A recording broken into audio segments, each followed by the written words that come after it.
It's time for the Brouhaha Sports Show. Brouhaha Sports with award-winning sports writer Dale McKee and co-host Marshall Wood. Talking sports with the legends of the game and famous sports personalities. Brouhaha! Now to Marshall and Dale with tonight's guest. Welcome everyone to tonight's Brouhaha. We're moving right on through March and all that's going with it. Time change, freezing weather, baseball, and the madness of it all. March Madness is upon us. Dale, how's your March working out so far? Well, it's been a little chilly outside. A little chilly. Yeah, I guess is this our Easter snap ahead of schedule? I don't know. Yeah, well, we always have one cold front, don't we, before Easter? That's what the old people say. But you know, I don't know. March winds bring what? April rains, April showers. Is that it? Let's see. April showers bring May flowers. Yeah, March winds bring April showers. Yeah. April showers. Yeah. Oh, we got this thing. Yeah. What about? Let's see. What about February? What's that bring? Hope for a warmer time. Candy, baby. Oh, that's right. February 14th. Candy, baby. That's right. Oh, baby. Well, listen, what do you got for us tonight? Dale, you never cease to amaze me with the folks you reach out and get and that take a little time out of their schedule. You know, these people have lots to do. And, we're very fortunate to get these folks to spend a little time talking to us. You do a real good job with that. Hey, I just, like I said, I've been around a long time. Just, speaker today, I knew his dad well way back when I was in college. His dad was one of my professors, and I thought he walked on water. And of course, his son Jay Ladner, who's the basketball coach at Southern Miss,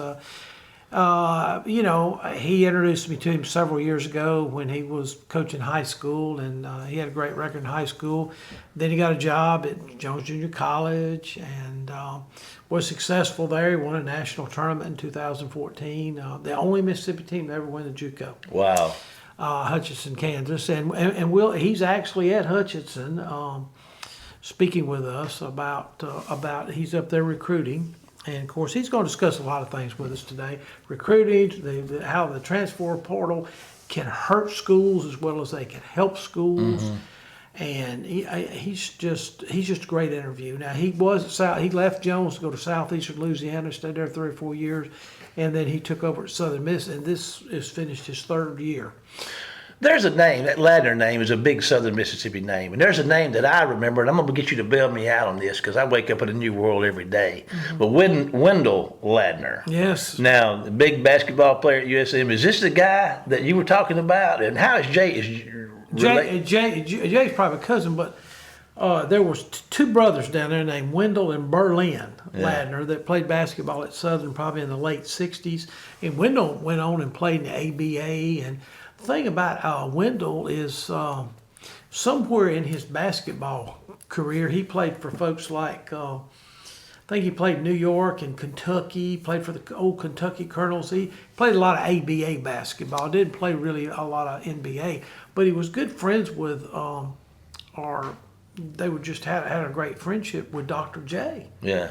Wow. And I don't know if you remember much about it, but he was taking a flight back to Kentucky from New York or something, and the plane crashed and killed him. And he was probably in the prime of his life. That's why I had forgotten that. He was about 30 years old. But you go to Hancock County down there, and you're going to hear the Nikkei's name and the Ladner name related to basketball. Yeah. And Coach Ladner, is a cousin of Brett Favre. They're all in that same thing. And the girls basketball coach, Joe McNeilus, I'm trying to get this out today, McNeilus, she's all kin. I mean, everybody's kin to each other. Now they're all Southern Miss fame, you know. So, that's kind of the way it was. And Jay was on those NIT teams that Southern Miss had back in the late 80s. He played with Randy then. Yeah, Jimmy. He played with Randy and Jimmy and Randolph Keys, Casey Fisher, and all that bunch. He was he played at Oak Grove High School because his dad had coached at Picayune High School for years in basketball and was a great success. And Southern Miss hired his dad as a professor. His dad was named Larry Ladner. Yeah.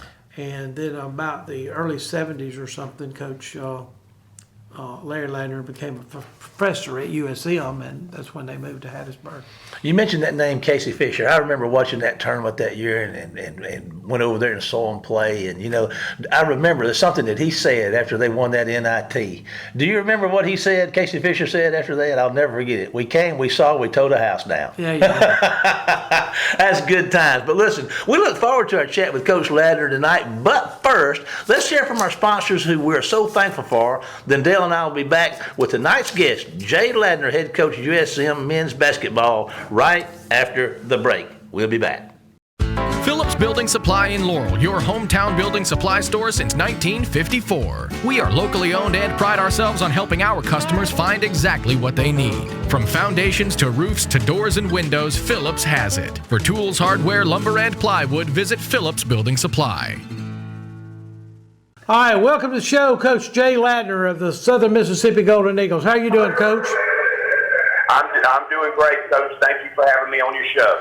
Yeah, now I just want to warn my audience. Now you're at a basketball game right now, watching some junior college players up in Hutchinson, Kansas. You got fond memories of Hutchinson, don't you? Coach, it's the first time I came back in the famous Hutchinson Sports Arena. They've had this tournament here for 75 years. It's for those of you, Coach, like yourself and me, and hopefully some of the folks listening to your show that are basketball nostalgists and just grew up on it. This is a neat place, beautiful old arena, great history here, and to kind of come back really at a place that kind of changed the direction of my coaching. Not kind of did change the direction of my coaching career is really a neat thing, and to see where they have, Jones Junior College. Of course, we were fortunate to win it in 2014 to see where the names up there and so forth. It brought back some great memories. It really did when I walked in.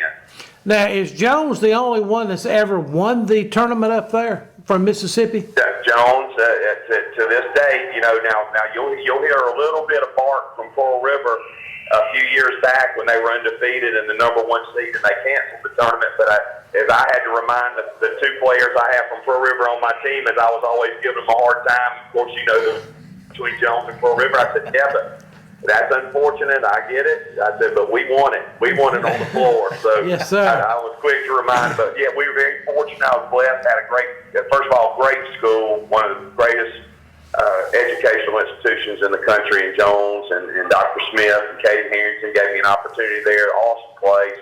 And but we are the only basketball program in the history of the state of Mississippi to win a national championship. So I'm very proud of that fact. And but I couldn't have done it without the players. They're the ones that actually did it, Coach. You know how that goes. Hey, I do. Jimmy's and Joe's matter.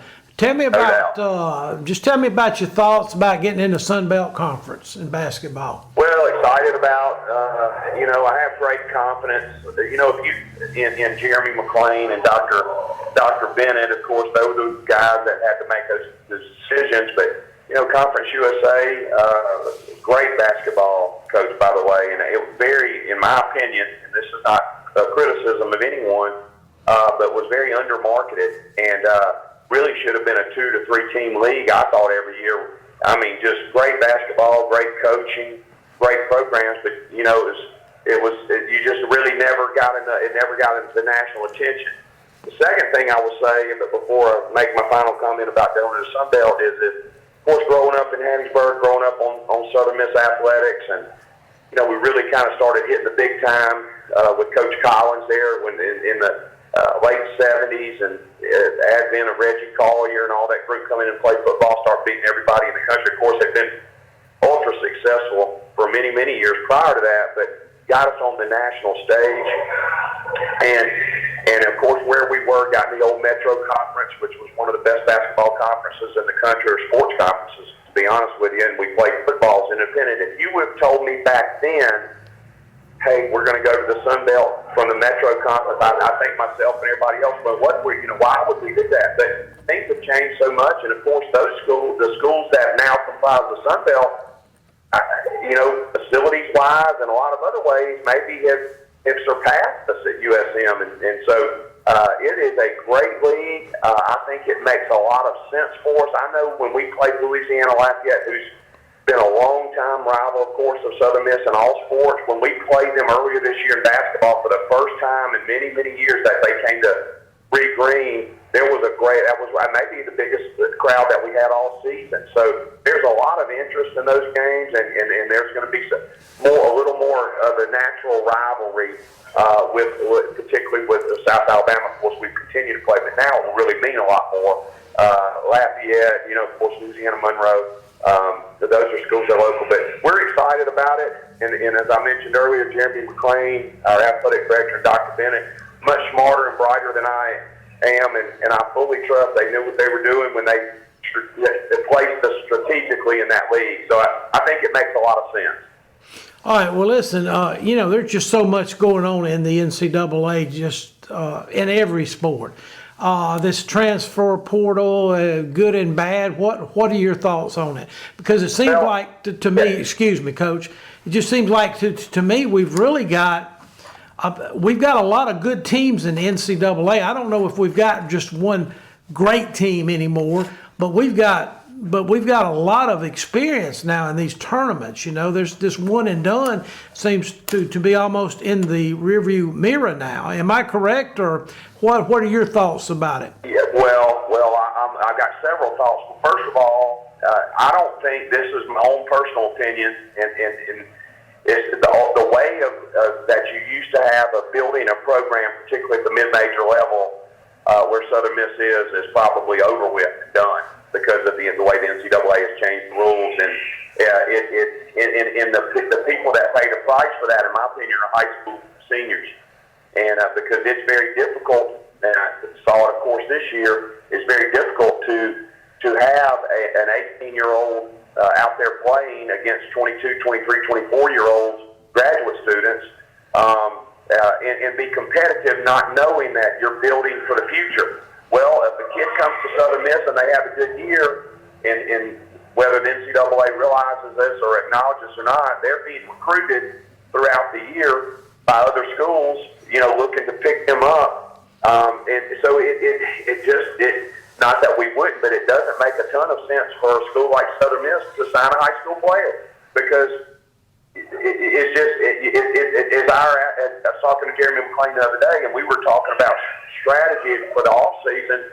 You got to get old, and you got to get old quick, Coach. And because what you said is the way it is.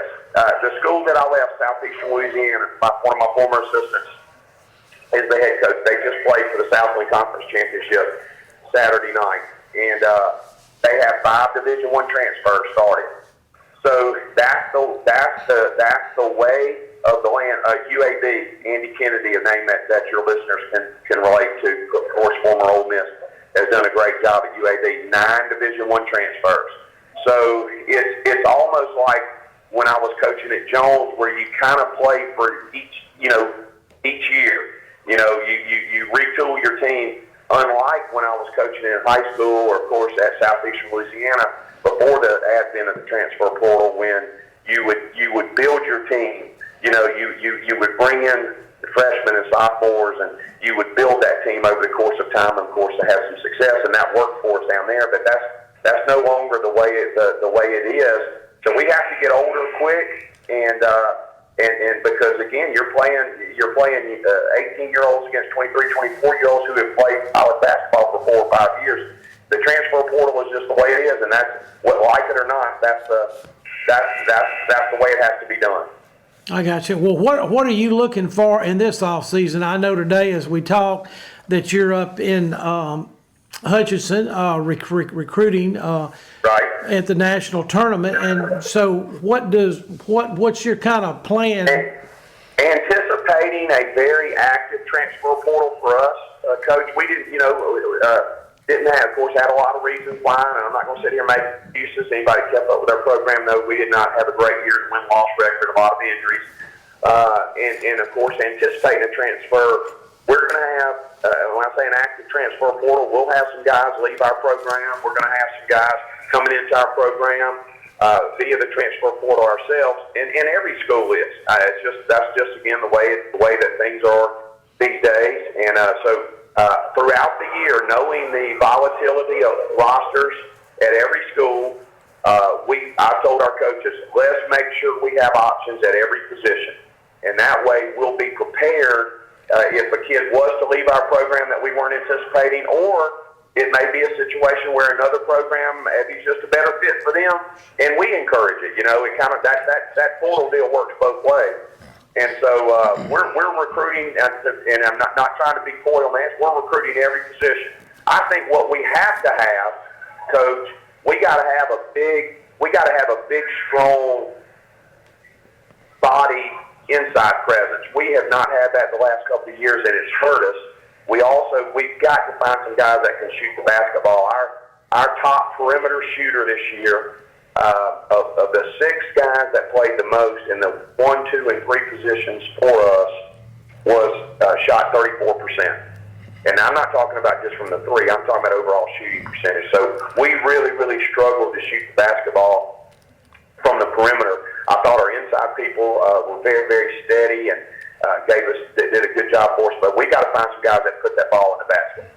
Coach, this is Marshall Wood, and I'm Dale's sidekick over here. I want to just ask a question. I'm probably beating this horse to death, but I go back to this transfer portal, and and I'm looking at it from a football standpoint, which I'm honestly most familiar with. And you look at the percentages of players. 3 players is a lot bigger percentage of 5 than it is 22. And I mean, sure. You can go from rags to riches or riches to rags real quick in this transfer in basketball. You're making a great point, Coach, and it's a point that I've been belaboring all year with our staff is you can flip this thing around quick, and I think where we are in my tenure at Southern Miss, we need a recalibration of our roster, but you're right, you get 3 key guys, and you're a different team, and that's attainable. So it's a stressful deal because you just don't know with your guys, and Coach, they can leave. This is the scary thing. They can leave up to June 30th. So you may have them the first semester of summer school. Think you had your team set, and all of a sudden they get an offer from somewhere. They may come in and say, Coach, I think I'm going to transfer to so-and-so, again. So it makes it very difficult. You're constantly, and I don't think this is right from an old school coach's standpoint, but you're constantly re-recruiting your own players, even the guys that are on your roster, and it's very stressful. I can only imagine. But you're right. Your point is very well taken, Marshall, about about it just takes 2 or 3 guys, and all of a sudden you've gone from, I don't say rags to riches, riches to rags, but it happens both ways. But we turn things around quick, and that's what we intend to do. Yes, sir. Well, like Andy, I was surprised. I did watch him a little bit the other night because me and my wife got tickled. One of their guards was named Jelly, and Jelly Walker, and she said, and she said, familiar with him. UConn, Tulane. Of course, we play Tulane. He plays for Tulane. The next year he's playing for UAB. Yeah. I mean, that's all over the country. And I hope our people in South Mississippi begin to realize that that's going to be the way it is from now on until that, if and when that ever changes, that rule changes. But, the days of Jimmy Smith and Randy Pettis, coach, of course, I'm going to throw those 2 guys out for you, and Casey Fisher and Randolph Keys and Derek Hamilton and John White. Those guys, Clarence Witherspoon, those guys coming in as freshmen and playing for 4 years are probably over with. And that's sad to say, but it's the reality. Yeah. Yeah, well, that was 35 years ago, Coach. Me and you old now. That was 87. I mean the great 87 team. Everybody remembers the great 87 team. Randy still gets free chicken around one. That's right. Anyway. I love those guys, and that old Coach Jackson, of course, you were a big part of that, Coach, and the old Waynesboro Central teams, those are a heck of some athletes that come out of Waynesboro, no doubt. Oh yeah, that was probably one of our most successful years as far as athletes in every sport. But listen, the deal with Andy and the Conference USA tournament, North Texas kind of was I guess the leading team going in, or number 1 seed going into the tournament. Am I correct on that? Or Yes, sir. They were North Texas so- won the regular season championship. That's correct. So did Conference USA maybe get slighted? Should they had two teams in there? What? I think so. I think it again kind of goes back to what I was saying earlier. You know, Conference USA never really did anything to, you know, to have like for instance, like a lot of the other leagues, like the SEC and the Big 12 will play a challenge. You know, that's all on ESPN where those schools go to each other, a 2-year deal. We needed something like that with the Big East, or you know, and because our basketball is good enough, and we just never had any type of initiative to promote our programs, and then therefore when you get to tournament time, so much of that is by committee from all over the country, and if they're just not that familiar with your program, you unless you had just a 31-0 record or something like that, you're not going to get. We had several teams that should have been in there. And I think North Texas and UAB were definitely NCAA tournament teams. And then, of course, I think Louisiana Tech, of course, should have been in the NIT. They made a great run last year, have a great player. They didn't even make the NIT. So, anyway, it's very disappointing. I am for those coaches. Those guys do a great job. All right. Well, listen. One last question for you. Okay, I'm gonna put you on the spot. You know, I like putting people on the spot here. Put me on it. Name me your Final Four. Cool, man, Coach. This may be one of the hardest years. I don't think there's just a dominant team out there, but I'm gonna have to go with Gonzaga. As I just think that they've been one of the most consistent teams. But of course, I'm saying that's why I try to preface it about what I was saying. Hadn't thought about this too much. Gosh dang, Coach. Let's see. I still like Auburn. I think Auburn be a team that even though they kind of waned a little bit over the last couple of weeks, I think they've got a great chance. I'm going to throw a dark horse in there in Iowa. Iowa's hot right now. Of course, won the Big Ten championship yesterday. Oh, that was a great game. That was a good game. I watched that. It sure was, and they're hot right now. And they shoot the basketball, and the type of team that can make the three like they do, it will have. And the Murray kid is one of the best players in the country. Of course, I really enjoy watching him play. So that's three. I got to find me an old dark horse. I don't think I'm reaching out too far for that. Listen, I'll tell you, I'm gonna go with Kentucky. That's not a dark horse, but I think they've continued to improve all throughout the year. That'd be my Final Four, Coach. Hey, that's a blue blood. That's not a dark horse. I promise you. And I don't even know. They may all be in the same bracket. Who knows? I'm not looking at it. I understand. The concourse of the Hutchinson Sports Bar here. I'm telling you, so I do like those 4 teams. All right, well, Coach, listen, we really enjoyed it. Always great talking to you. You're just a great inspiration to us all, and we wish you luck. Coach, I feel the same way about you, and thank y'all for thinking enough of me to have me on your show, and look forward I'd be honored if y'all have me back on again soon. Hey, thank you. Appreciate you, man. Thank you so much, Jay. Be safe out there. Yes, sir. Okay. Take care. Yes, sir. All right, bye-bye. Bye-bye. Phillips Building Supply in Laurel, your hometown building supply store since 1954. We are locally owned and pride ourselves on helping our customers find exactly what they need. From foundations to roofs to doors and windows, Phillips has it. For tools, hardware, lumber, and plywood, visit Phillips Building Supply. Dale, how about that Jay Ladner? Anything you want to add concerning tonight's interview before we move on? Boy, he was just like a big ray of sunshine. He was. He's very positive. He kind of had probably a little bumpy ride this year on the basketball, but he explained the reason for it. Yeah. You know, and so it's a different ball game, and like anything, they used to say if a business ain't changing, they probably going out of business. Yeah. And so that's kind of the way it is. You've got to keep up with the times, and I think he's trying to. And really, honestly, I've always thought that he was a perfect fit for that job. Mm-hmm. You just know there's some people, and I think he is supposed to be there. And I really hope he transforms them. And when we go to this new conference too, this transfer portal deal. This would probably be his first. Will this be his first recruiting cycle utilizing that, or? I think. Well, it's like I said, when you're a mid-major, you're in a predicament. I mean, you know what I'm saying? I said, I mean, people can disagree with me all I want, but if Southern Miss is recruiting a kid and some SEC schools are after him too, it's going to be very, very hard for him to recruit a high school kid. Yeah. And but also some of our best always end up going out of state. Yeah. You know, and so you have to kind of watch that. But he brought up some interesting facts about the high school kids. Ever since COVID, I think they've been left out of everything. Yeah. I mean, it's hard to recruit. I don't care if it's high school baseball or high school football. It just seems like there's just a backlog there and the high school kids are getting hurt worse than anybody. Yeah.